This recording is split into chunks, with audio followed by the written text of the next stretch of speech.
Bom, a gente hoje vai conversar com uma liderança que difere um pouco da maioria das lideranças que talvez você conheça no setor industrial, no setor empresarial em geral. É uma liderança que tem a cara do sertão cearense, que tem um jeito de ser e de falar do sertão cearense. É uma liderança que conhece as raízes do nosso estado e que, por conhecer as raízes do nosso estado, tem feito mudanças significativas em projetos e eventos que prometem revitalizar um dos setores mais relevantes e de onde está a origem da economia cearense, que é a agricultura, o agronegócio em modo geral. A gente fala com a Amilcar, presidente da FAEC, é ninguém menos do que o representante do setor do agronegócio brasileiro que quer conversar com você e falar um pouco com você sobre como é ser líder nesse estado. Tudo bom, Amilcar, com você? Tudo bem, obrigado. A gente lembra de um aspecto importante, Amilcar. Você diz que gosta de ser muito verdadeiro, muito natural, muito espontâneo. Para liderar, tem outra maneira que não seja essa? Tem não. Na verdade, eu acho que forma de criação, né? Eu sou do Quixadá, do interior do estado do Ceará, e o que eu vi, que rodou na minha casa, e essas coisas aprendem muito por berço de casa, né? É que a gente tem que ser naturalmente. Meu avô dizia que a gente não pode arrodear um toco para dizer o que pensa. Eu não arrodeio o toco para dizer o que pensa, não. Eu acho que é a forma natural e leva muita segurança para quem está ouvindo isso, né? Então, eu acho que essa é uma forma natural da gente fazer. Tem algumas coisas de virtude hoje, inclusive de conceitos de caráter, inclusive. Quando você fala, às vezes, o que você não pensa e expõe isso para fora, não é o nosso objetivo. Nosso objetivo realmente é, aqui na Federação da Agricultura, nós pelejamos e estamos na luta para melhorar dias de produtores rurais. Então você tem que dar uma comunicação muito sincera, eu acho que o produtor e o sertanejo gostam disso, e nós tentamos fazer isso da mais alta sinceridade possível, com algumas responsabilidades. Então é assim que nós fazemos quando estamos na Federação da Agricultura. Mas para liderar e para conseguir promover mudanças, é fundamental que a gente tenha conhecimento, que a gente tenha expertise, que a gente tenha vivências no setor. Sem conhecimento não se muda nada. E conhecimento exige aprendizado, exige processo educacional para isso, exige pedagogia para isso. Como é que vocês estão construindo as mudanças que busca-se no Ceará, no âmbito do agronegócio, a partir da construção de algo ligado à educação? Com alguns fatores. Na verdade, a Federação da Agricultura tem se preparado para levar, entre outras coisas, assistência técnica a produtores rurais, né? Estamos crescendo sob maneira, a gente tem um setor S aqui, o nosso S é o Senar, e também nós, a partir do ano de 2021, 2023, nós começamos a ir mais um pouco além disso, né? Fizemos algumas escolas chamadas Escola de Valores Humanos, para pegar desde a segunda série até o 7º ano, tentando levar conhecimento e principalmente valores a pequenos produtores rurais, que são, no caso, algumas crianças. Nós já temos 34 escolas de forma educacional e 88 mil alunos num projeto chamado Agrinho, que já vem desde o Torre de Melo, que foi o ex-presidente aqui, um cidadão de bem, e nós fazemos educação ao conhecimento, porque às vezes falta, professor Dourado, é o conhecimento de um pequeno produtor rural nas áreas remotas, que às vezes é o interior. Então, estamos tentando levar isso pelo Agrinho, estamos tentando fazer isso pelo Valor Humano, e nós queremos fazer aqui 100 escolas. Esse é o nosso objetivo, fazer 100 escolas que possam levar a capacitação de pequenos produtores, inclusive levando valores que na nossa metodologia são valores humanos que a gente quer levar para ele. Fora isso, trabalhamos no dia a dia aqui para desenvolver o agronegócio Ceará, né? Esse é um fator importante.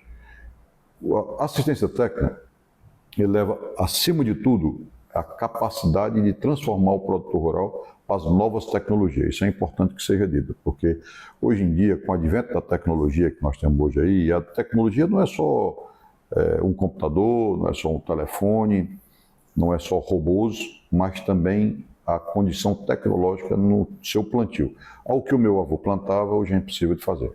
Hoje tem sementes de milho, por exemplo, transgênico, que se uma lagarta vier comer ele a lagarta cai e morre. Então precisa, inclusive, usado em defensivos agrícolas. Então, são tecnologias que o pequeno agricultor precisa ter o conhecimento para que possa aplicar em sua propriedade. Não é possível hoje você produzir no interior do estado do Ceará sem um devido conhecimento.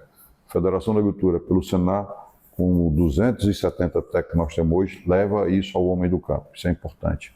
A nossa meta, que aqui todo mundo tem meta, na verdade aqui o grande diferencial da Federação da Agricultura é que nós fizemos uma gestão de fato de eficiência, né? Eu tenho meta, todo mundo tem meta e a nossa ideia é que as pessoas, nós temos que fazer entregas que a sociedade nos espera, né? E é isso que nós fazemos aqui todo dia.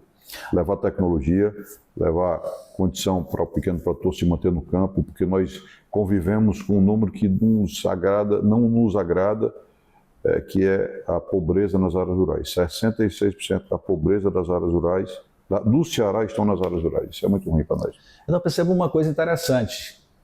Ele diz que para que a gente consiga fazer mudanças em um setor como um todo, é fundamental que a gente dê capacitação, que a gente dê acesso à tecnologia, que a gente dê infraestrutura e que a gente dê condições para que as pessoas consigam fazer as mudanças que querem.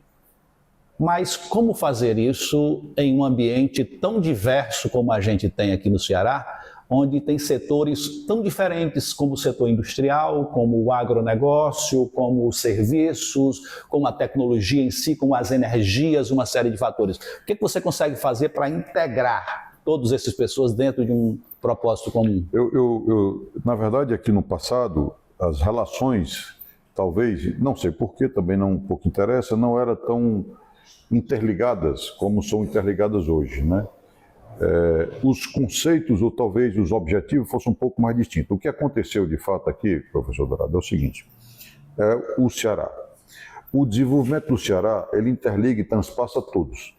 Então, o que nos aproximou de outras cadeias e outros setores produtivos foi o interesse em desenvolver o Ceará. Nós estamos falando dentro disso com a própria, e agora, um exemplo que nós fizemos agora, uma parceria com a Federação da Indústria. A indústria do Ceará, em 40 de seus sindicatos, 40 sindicatos da indústria do Ceará, todos são ligados ao agronegócio. Então, nós não podemos dissociar que nós temos que trabalhar também com a Federação da Indústria. O que nos motiva a essa interlocução é o desenvolvimento do nosso Estado. Isso é importante. Então, nós se associamos a outros interesses, a outras pessoas, a outros órgãos, para que a gente possa levar o desenvolvimento do Estado do Ceará. Tudo o que nos move é desenvolver o nosso Estado. Os interesses pessoais, pouco importa. Desenvolver o Estado do Ceará, isso transpassa. Então, assim, o governador do Estado, por exemplo, é um camarada que foi advogado do MST. Para nós que fazemos o agronegócio, isso é um problema sério, porque não houve invasão de terra prometido pelo governador e nós temos uma boa relação com ele. Então, o que nos move e que nos deixa, interliga, de fato, é o desenvolvimento do Estado do Ceará. É aqui que nós vivemos. Essa responsabilidade é que nós temos que ter. Ou nós mudamos o Estado do Ceará para melhor, onde nós vivemos e os nossos filhos também, ou então nós vamos deixar e nós vamos terceirizar problema aos outros. Nós não queremos isso. Então, assim, de fato mesmo, nós temos que melhorar o agronegócio do Ceará, melhorar a agroindústria e as energias. Eu sempre digo isso, é tão interligado, porque ninguém produz energia elétrica em cima de prédio, basicamente, né? Você precisa de uma área rural para poder ter parques solares. Então, nós somos interligados. Quando nós temos um objetivo comum, que é o desenvolvimento dos nossos estados, as coisas feito uma carrada de melancia, ela se arruma bem ligeirinho, e é isso que eu acho que tem que fazer. Engraçado, Amilcar, que esse movimento que mudou o perfil histórico profissional-econômico do Ceará, ele nasce junto com a AGE, a Associação de Jovens Empresários de Fortaleza, que é a primeira associação desse tipo no país. Não é? É pioneira no país inteiro, porque só depois da AGE é que começa o movimento jovem empresário no Brasil. E é um período em que o Ceará, de repente, despertou para um jeito diferente de se comportar.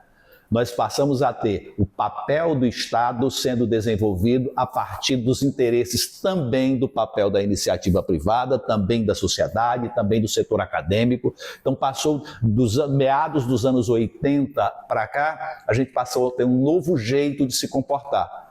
A Federação das Indústrias atua em parceria com a Federação da Agricultura, em parceria com a Federação do Comércio, em parceria com serviços, em parceria com turismo, em parceria com diferentes setores, e a gente passou a ter uma nova realidade nesse Estado, e o Estado virou referência nacional em termos de, o que é que a gente pode dizer, de modelo de governança, não é isso? Um modelo de governança diferenciado. Como é que a gente faz para sensibilizar essa turma de jovens empresários para a necessidade de fazer a coisa de maneira coletiva e não individual?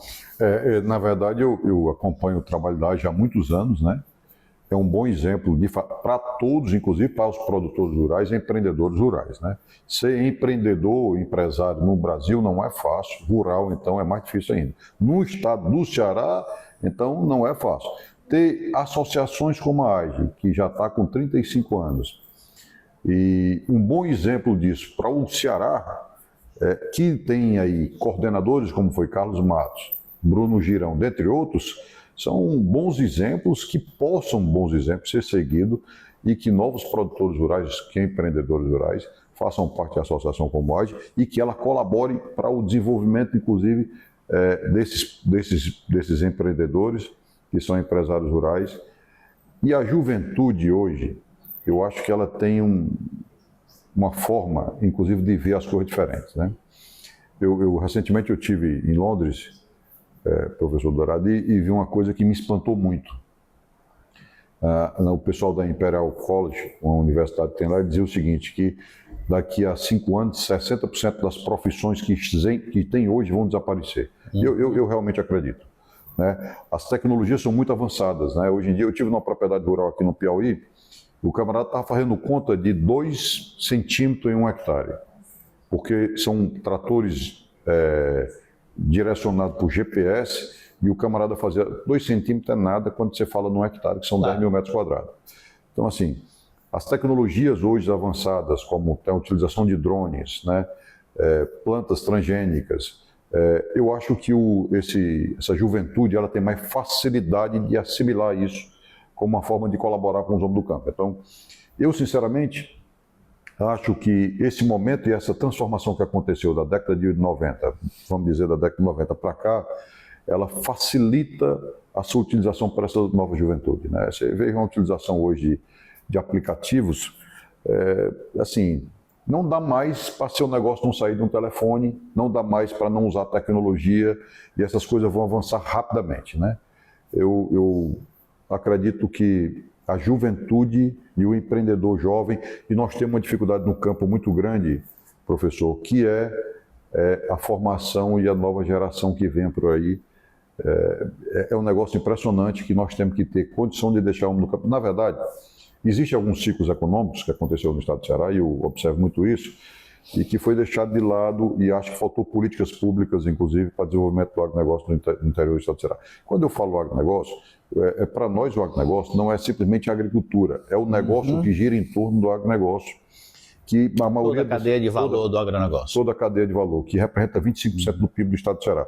E tem setores, tem cidades no interior, que hoje sobrevivem, basicamente, por renda de prefeitura e por renda de aposentado. Isso é impossível acontecer. E tem ali a aptidão que pode gerar da agricultura com o setor primário, que pode desenvolver e despertar muito rapidamente isso. Então, não é só plantar milho, não é só plantar um feijão, é simplesmente investir em tecnologia. Se o senhor ter ideia, Mato Grosso tem grandes lavouras de soja, por exemplo. Você precisa de 220 hectares lá para ter um emprego. Numa produção de melão, por exemplo, é 1 hectare para um emprego. Então, assim, é possível a gente ter condições dignas para empregar esse pessoal na área do campo, melhorar a renda da cidade. Esses dias agora nós estivemos no Cariri e nós estamos lançando lá um projeto chamado Grãos do Ceará, a partir de 100 mil hectares de uma fronteira agrícola que nós queremos correr no Cariri. É possível, num total de 1 milhão, nós podemos fazer 100 mil.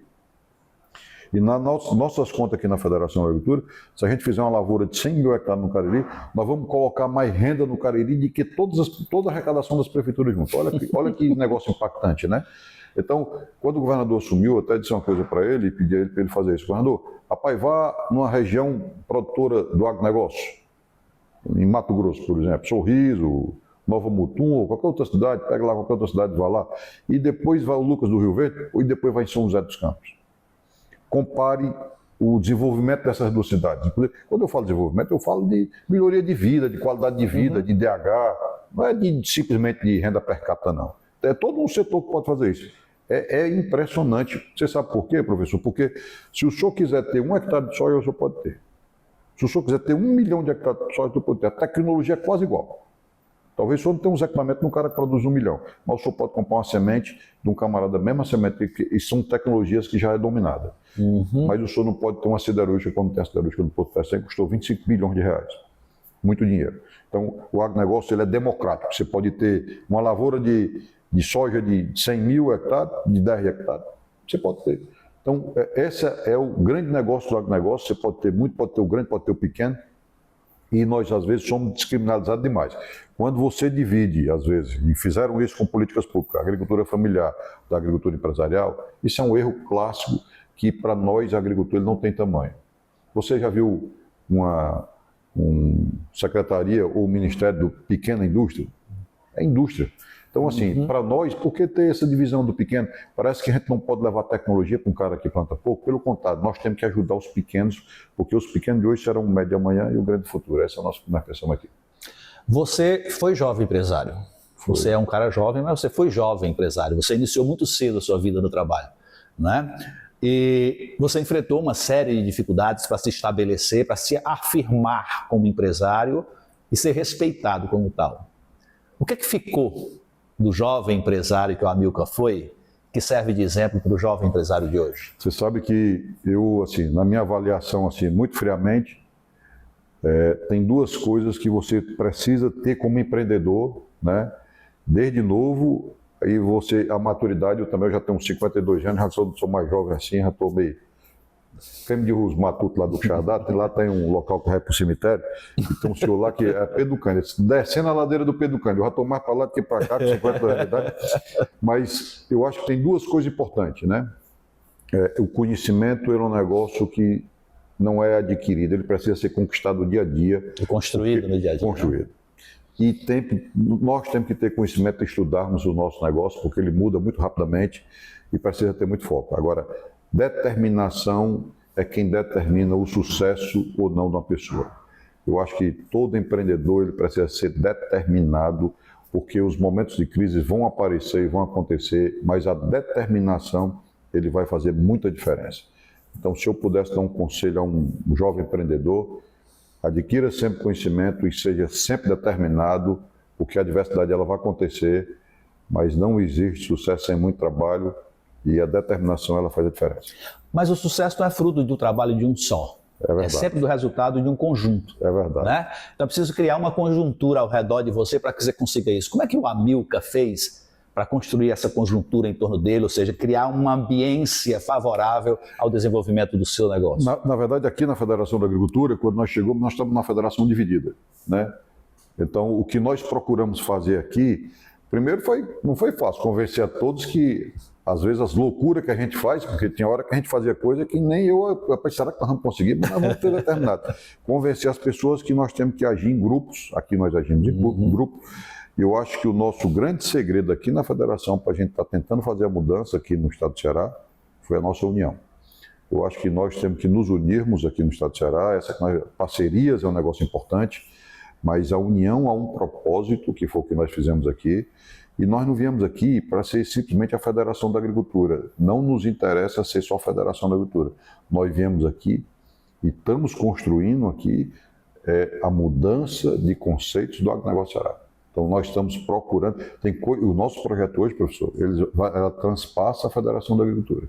São projetos para desenvolver o agronegócio do estado do Ceará. Porque já aconteceu, isso não é coisa nova não, não é invenção nossa não. Já aconteceu em outros estados e aqui estava adormecido. Então, o nosso conceito aqui de união é para que todos nós... E aqui é um trabalho de equipe, graças a Deus... Nós somos aqui um trabalho de equipe que não é só eu que faço, são todo mundo, é o pessoal do Senar, o pessoal da Federação, são os sindicatos, que são 62 sindicatos rurais, e nós gostaríamos de abranger mais isso. A nossa meta, quando sair daqui, é deixar 100 sindicatos, porque eu não acredito em federação forte com a base fraca. Claro. Então nós temos que ter a base atuante, essa base desenvolver. E um detalhe, proporcionalmente, talvez, a gente seja uma das federações com mais número de sindicatos no Brasil. E o Senar do Ceará, ao ano passado, foi o Senar que mais cresceu no Brasil. Porque nós trabalhamos, como eu disse para o senhor, com metas e gostaríamos muito que as coisas aqui acontecessem. E nós fizemos um slogan aqui na Federação da Agricultura desde o princípio, né? A gente botou aqui que nós servimos a produtores rurais. Então, nós temos um patrão aqui. O nosso patrão é produtor rural. Então, aqui não tem ninguém acima de um produtor rural. Nós servimos a produtor rural aqui. Então, você percebe que você acabou de dizer aí que para poder conseguir unir as pessoas em torno daquilo que você acredita, você precisa ter um propósito e esse propósito tem que ser convincente. Né? Esse propósito tem que ser sensual, tem que ser agradável para as pessoas que querem e ser factível, possível de ser realizado. Quando você defende esse propósito e você tem argumentos claros e simples e transparentes para defender esse propósito, as pessoas ficam perto de você e começam a acreditar em você e começa você a ter a liberdade de poder fazer as mudanças que você quer. Exatamente. Não é? Então, ter um propósito é o caminho. É o caminho. É um dos caminhos. Esse é o caminho que nós estamos conseguindo aqui na Federação da Agricultura. E o propósito aqui, no caso, é o desenvolvimento do Estado do Ceará a partir do agronegócio. A partir do agronegócio. É isso? Fazendo grandes parcerias, né? Eu também acho que isso da Federação sozinha não conseguia fazer isso. Hoje nós temos grande parceiro, feito a própria Federação da Indústria, o próprio Governo do Estado é nosso parceiro, o SEBRAE é outro parceiro. E teve um negócio interessante, professor, a gente não sombreia as ações. Nós estamos unidos, né? Eu acho que parceiro que é parceiro, não precisa nenhum na frente, nem outro atrás, todo mundo de lado, jogando todo mundo no mesmo time, mudando a realidade econômica do Estado do Ceará. Perfeito. Lucas, você teria alguma pergunta a fazer para o nosso presidente? Você comentou, amigo, uma coisa muito importante, que era o desenvolvimento da tecnologia para o benefício do agricultor no agronegócio.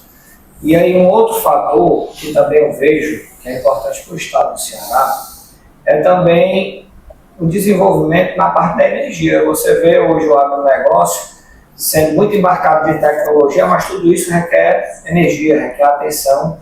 E aí eu lhe pergunto, aqui no Ceará, com a climática que a gente tem, né, com o clima que a gente tem, com o solo que a gente tem, qual a importância de você embarcar não só essa tecnologia, mas também você ter a disponibilidade da energia para o desenvolvimento desse agronegócio? Na verdade, eu acho até que nós temos energia, nós não temos a distribuição da energia. A empresa nossa aqui de distribuição é que ela é falha, né? Falta investimentos. É simples assim. Então, assim, hoje tem um empreendedor aqui querendo ligar pivôs centrais e não consegue ter energia. Não é razoável isso num estado pobre como o nosso, que nós realmente precisamos de energia para desenvolver, né? Então, eu defendo, inclusive, que a energia ela serve muito, inclusive a limpa, porque nós nos comunicamos muito mal, 93% da energia do Brasil é limpa. Então, aí o pessoal faz... nessa mesma viagem que eu tive agora em Londres, a senhora foi falar lá para nós, uma senhora professora da universidade, que é a segunda melhor universidade do mundo, que é a Imperial College, foi falar lá da história de carbono neutro e tal, querendo dar lição de moral para a gente. Eu disse, rapaz, vocês acabaram a floresta de vocês, quer dizer o que vamos fazer com a nossa? Só 8% da área do Brasil é agricultáveis e 23% são área de pastagem. 66% são áreas preservadas, 3% são áreas de cidades. Então nós somos o único país do mundo que podemos dobrar a nossa produção de alimentos sem desmatar uma árvore. Quem preserva no Brasil são os produtores rurais. Nós temos uma obrigação de preservar. A única pessoa que tem uma obrigação de preservar é os produtores rurais. Tem gente que defende meio ambiente e não faz nem a coleta seletiva de lixo. Então, nós temos que ter eu na minha fazenda, que é aqui em Quixadá, 20% dela tem que ser uma reserva legal bancada por nós. Então, falar que agricultor não quer preservação, isso é um crime até... É uma fake news total, porque nós precisamos preservar. Quem precisa do meio ambiente para produzir é produtor rural, porque produz nele.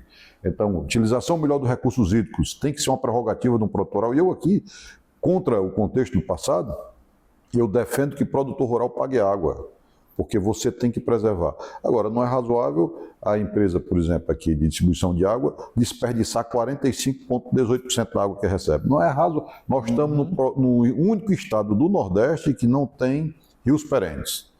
E você não ter o cuidado e o zelo com a água, isso aí é que é crime, meu amigo. Nós temos que ter o zelo da água, porque é um bem finito. E aí, Lucas, tem um negócio que é muito importante, as pessoas e a sociedade têm que fazer conta disso, né? Se você produzir mais alimentos, você tem um alimento mais barato. Rapaz, quando eu chego no supermercado que eu vejo tomate a R$10, eu acho aquilo um crime, sabe? Não é razoável você vender tomate a R$10. Por exemplo, estou dando um exemplo, né? não é razoável você vender um quilo de picanha por R$100, não é necessário isso. Então, o que nós temos que fazer é produzir mais para os preços estar mais baratos. O alimento tem que ser um negócio razoável, que naturalmente o produtor possa ganhar dinheiro, porque ele está investindo para fazer aquilo, mas é também razoável que você produza mais para aquele preço ser adequado, né?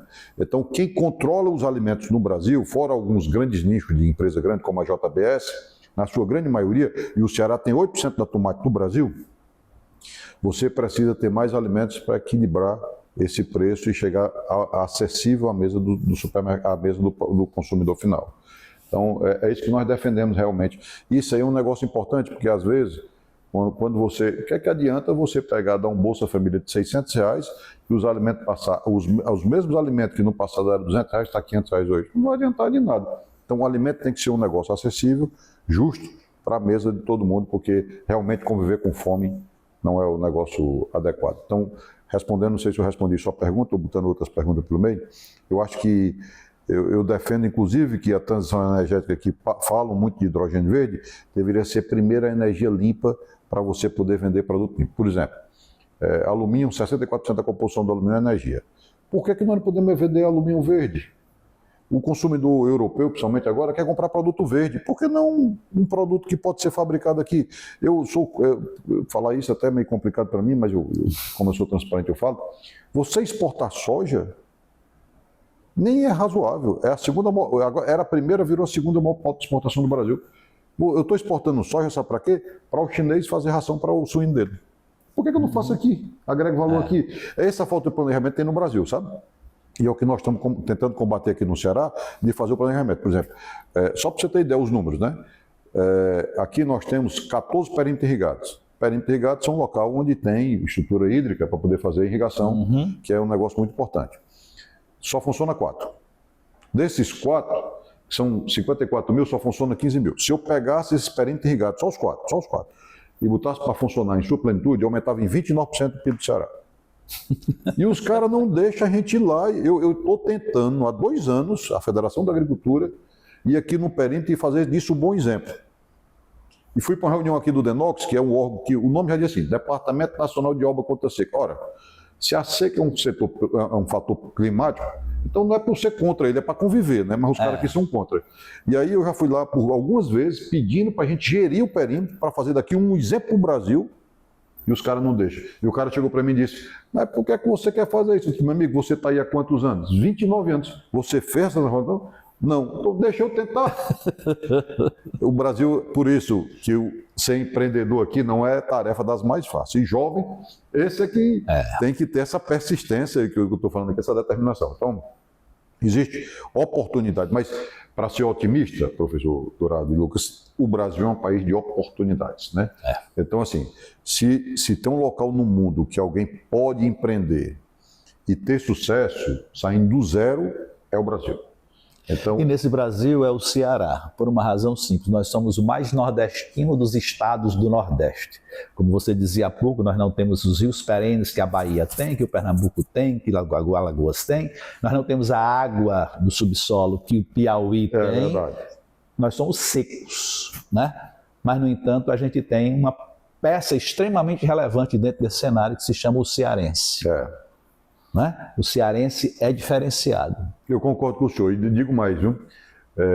Mas tem coisa... Quando eu era mais jovem, né, que comecei lá minhas fazendas lá no Quixadá, rapaz, tinha uma raiva dessa seca danada, de sol. Meu negócio era a chuva, sabe? Uma chuva. Quando eu chegava, aquele cheirinho de chuva molhada na fazenda, parecia assim, nem perfume francês era tão cheiroso. Mas o senhor sabe que hoje eu tenho um sol como aliado. Na minha concepção, o sol é nosso aliado. O ciclo vegetativo do milho, ele tem quase 20% mais rápido aqui por conta do sol. Ele perde uma produtividade, mas ele aumenta o ciclo vegetativo. Frutas, ele não gosta de chuva. Frutas gosta de água, é diferente. Então, por exemplo, a produção de melão, que nós somos um dos maiores exportadores de melão do Brasil, ela só acontece e tem um grau de doçura muito melhor, e vou explicar isso aqui dessa forma, para não ser muito técnico, muito melhor. Eu não sou agrônomo, não. Sou só produtor rural. Você diminui a quantidade de açúcares nas frutas, por causa do sol, é muito melhor nesse período. Então, melão eu só consigo produzir no Ceará no segundo semestre, porque não tem chuva. quando chove eu não consigo produzir. Então, o sol hoje virou nosso aliado. O que nós precisamos fazer e que a mão humana pode ajudar o Ceará é disponibilizar água com boa eficiência do uso da água. Então, eu gostaria muito de ver Fortaleza fazendo reuso de água, isso é importante. Isso eu acho que tem muita coisa a ver, professor, com educação. Né? Então, nós temos que educar, inclusive, é isso que nós fazemos também no Agrinho, educar essas novas gerações para o uso eficiente da água, mas o fortalecense precisa fazer isso. E não deveria ser pelo valor da cobrança da água. Inclusive, quando nós chegamos aqui na Federação da Agricultura, uma das nossas primeiras ações foi ser contra a taxa de contingenciamento que tinha aqui pelo governo do Estado. Na verdade, aqui não é equívoco, né? Como é que o governo chegou ao seguinte, disse assim, olha, você pode usar, mas vai pagar. Então, você guardou a água, que naquela época de crise, guardou a água dizendo o seguinte, se você tem dinheiro, você pode usar, se você não tem dinheiro, você não pode usar. É o contrário o conceito, né? Você era para dizer o seguinte, olha, quanto menos você utilizar, você vai pagar menos. Você tinha que otimizar o uso da água. E incentivar isso, porque você podia levar um conceito novo à população dizendo o seguinte, quanto menos água você utilizar ou desperdiçar, mais barato você vai ter que pagar. Não sim, você deixou água para quem tinha o dinheiro para pagar. Isso é um equívoco que aconteceu. Entramos aqui no Ministério Público, a governadora Isolda, na sua sensibilidade, que é uma pessoa sensível, ela acabou, porém, 620 milhões de reais foi os cofres públicos a partir da taxa de contingenciamento, que é um equívoco. Aqui no Ceará, o jovem empresário que quisesse, por exemplo, investir no agronegócio, quais seriam os setores mais promissores do Estado? Sabe o que eu sempre falo? Eu acho que para você empreender, você precisa fazer algumas contas. Dentro delas, o seu orçamento doméstico. Quanto é que as pessoas pagam em sua alimentação? Quanto é que se transforma, para a gente ter ideia, né? Quanto é que se transforma no seu orçamento comida? Quanto é que você paga num restaurante? Faça essa conta para você vai ver o tanto que é importante o agronegócio. E aí, 52% de todos os leite consumido pelos cearenses são do estado do Ceará e 48% vem proveniente de outros estados. 56% do frango é produzido aqui. O resto vem de outros estados. Então, o estado do Ceará, de modo geral, de 50% a 55%, salvos alguns enganos, alguns itens, tipo o camarão do Brasil, 57% do camarão do Brasil é produzido no estado do Ceará a partir de 2.036 propriedades rurais. Nós temos 384 mil estabelecimentos rurais no Ceará. 50% a 55% de todo o setor do agronegócio que nós consumimos é produzido pelo cearense, 45% de fora. Isso são oportunidades. Se o senhor for no supermercado desse, isso é um projeto que nós queremos levar, inclusive, para a CESU, tentar incentivar a CESU, o CDL e o supermercado, de modo geral, a fazer uma economia circular consumindo produto do Ceará. Né? Então, assim, na minha concepção, que eu não sei os números da CESU ainda, que são, nós fizemos uma conta aqui, nós temos um setor de inteligência aqui, que nós estamos se preparando para isso, nós temos 42 mil estabelecimentos no estado do Ceará que comercializam alguns produtos de alimentos. Então, assim, é um número importante isso, né? Nós temos que incentivar essa economia circular para que as pessoas consumam aqui, produzam aqui, mas, de modo geral, 45% dos alimentos que é consumido por cearense são provenientes de outro estado. Então, nós temos oportunidades de poder fornecer os alimentos aqui no estado do Ceará. Esse é mercado e é oportunidade de mercado. Me diga uma coisa, vamos mudar um pouquinho de assunto? Vamos falar um pouquinho de ti. Quem é o Amilcar? Eu sou orgulho de ser nordestino e cearense, do Quixadá, né? Eu não gosto muito de falar de mim não, porque isso é um negócio muito complexo. Mas eu sou cearense lá de Quixadá, comedor de bode que sou a peste, que acho bom danado, sou criador de ovinos e sempre gostei muito de tecnologia. Inclusive, na minha fazenda, eu fiz o primeiro clone do Brasil de ovelha. Eu acho que tecnologia tem que vir acima de tudo. Mas eu sou só cearense lá do Quixadá, comedorzinho de bode. Não. Você é um cara que é estudioso, preocupado, conhecedor das coisas. Você foi para Londres para estudar, você vara o mundo em busca de conhecimento, de experiências. O que é que te move mais? Rapaz, para falar bem a verdade, o que me move é diminuir a pobreza do Estado. Esse é um negócio que Eu acho que até que o pessoal daqui tem raiva de mim, porque eu chego de manhã aqui com a pilha inteira, sabe? Mas o que me move realmente, eu não quero ser político, eu quero deixar aqui um legado. O meu objetivo é sair daqui, deixar um legado e dizer assim, um cabo aqui vem por trás aí para fechar a porta aqui, vai ter trabalho. Mas o que me move mesmo é dar oportunidade. E você sabe por que eu entrei aqui na Federação da Agricultura? Eu gostaria de lhe falar isso.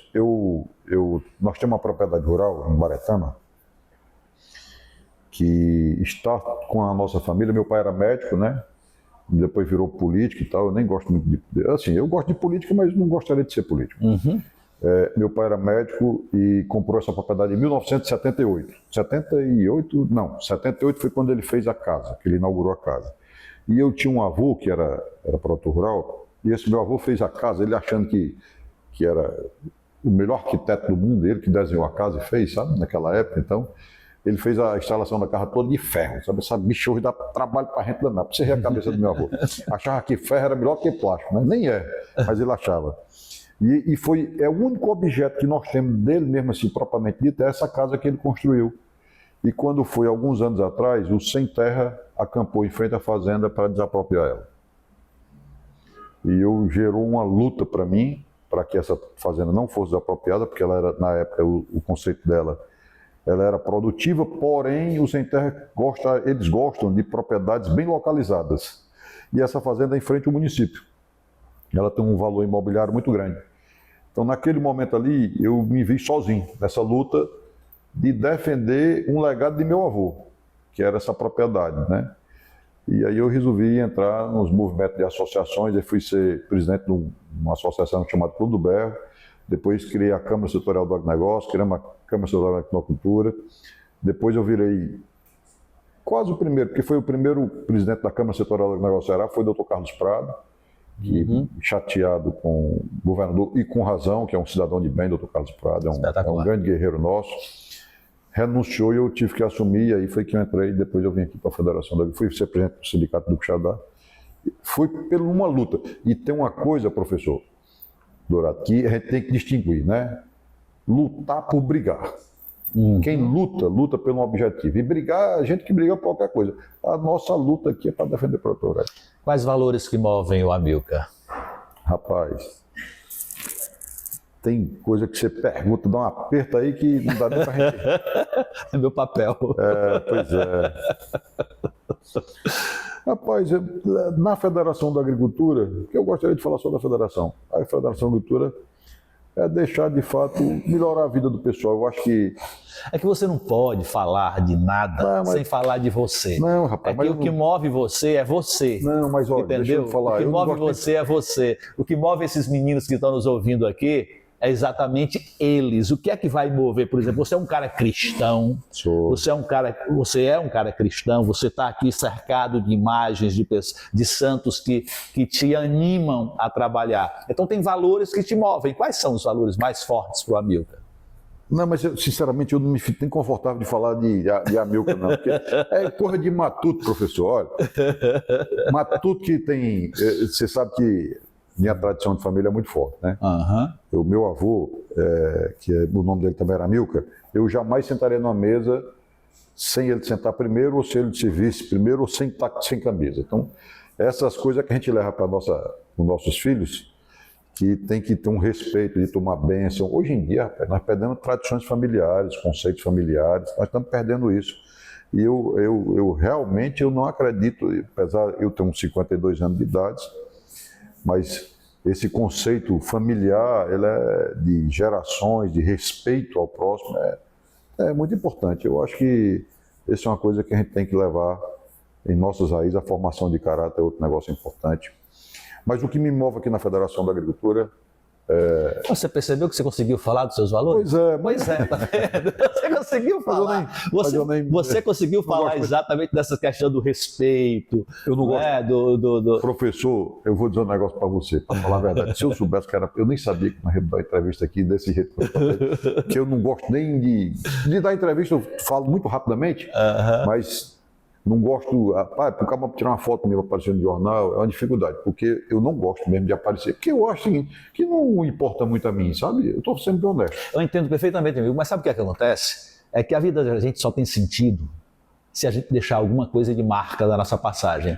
E essa marca precisa ser percebida. Okay, é meu papel como escritor, por exemplo, procurar descrever essas marcas que vocês deixam aqui. Eu compreendo, entendeu? Professor, eu compreendo, mas eu acho que a melhor marca que nós podemos deixar aqui é o que nós podemos fazer de bem e fazer a mudança. Não precisa ser eu, pode ser nós. Então, claro. eu sempre trabalho aqui no plural, porque eu acho que ninguém sozinho vai a canto nenhum. Então, o mais importante de que eu, Amilcar Silveira, é a Federação da Agricultura, é as nossas parcerias fazerem isso, porque vaidades, e às vezes a gente tem um pouco de vaidade, eu acho que isso não colabora muito não, ela atrapalha inclusive.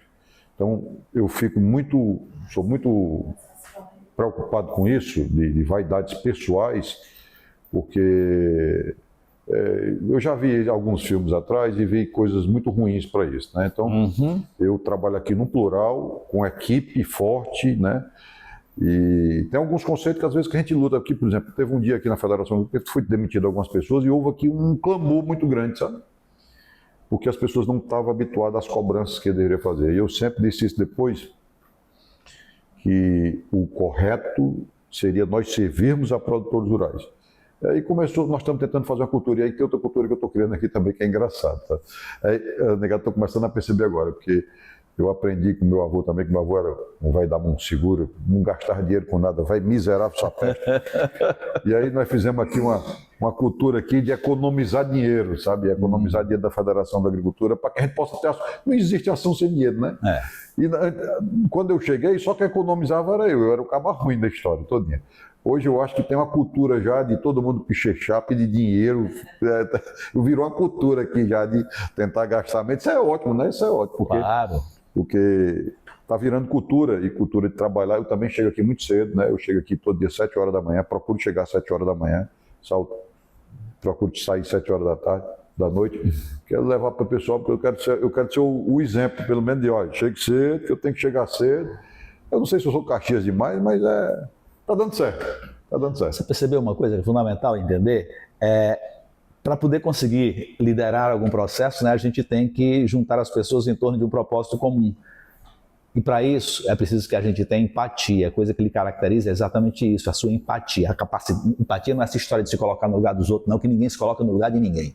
Esse conceito de empatia não existe. Certo? A empatia está exatamente aberto para aceitar o outro exatamente como ele é, e encantar o outro com o jeito que a gente dá, que é a liberdade de fazer com que ele fique à vontade. E você consegue fazer isso. Você conseguiu fazer com que todo mundo aqui mudasse o seu comportamento, a sua postura, a sua cultura, a partir de quê? A partir do seu jeito de ser, dessa transparência, dessa forma fácil de falar, dessa forma direta, dessa forma simples, sem arrudeio, sem nada além disso. E isso é que a gente quer que essa turma acredite, acima de qualquer coisa, que para a gente poder mudar a realidade em torno da gente, é preciso, antes de tudo, ter um propósito, é preciso, acima de tudo, ter um propósito que transcenda o nosso desejo pessoal, a nossa vontade pessoal, a nossa vaidade, e que, acima de tudo, seja capaz de modificar a vida das pessoas como um todo. E quando eu falo das pessoas como um todo, eu não falo das pessoas que estão perto de mim. Eu falo das pessoas que fazem parte e que fazem com que esse Estado exista, esse Estado se mova. O que move a Amilcar, o que move a FAEC, por consequência do que move a Amilcar nesse momento, é exatamente isso. Mudar o perfil do Estado do Ceará a partir do agronegócio. E quando ele fala de agronegócio, ele não fala do agronegócio isoladamente, porque o agronegócio por si só não existe. Ele só existe se a indústria existir, se a saúde existir, se o comércio existir, se a produção de energia existir, se a produção, geração e consumo de água existir, se um conjunto de outros fatores existirem coletivamente. Então, o que move o Amilcar, o que move você, o que move a mim, o que move a todos nós que queremos mudar o mundo que está ao nosso redor, é exatamente isso. Fazer com que os outros que estão por perto acreditem que vale a pena mudar o mundo a partir da nossa ação individual. E que se a gente não der o exemplo para isso, se a gente não chegar às 7 horas da manhã, se a gente não chegar a sair às 7 horas da noite, se a gente não cumprir com todas as obrigações que são determinadas para a gente não vai conseguir ter gente acreditando ao nosso redor. Gente precisa de gente para ser gente. Portanto, seja você também. Tá bom, muito bem.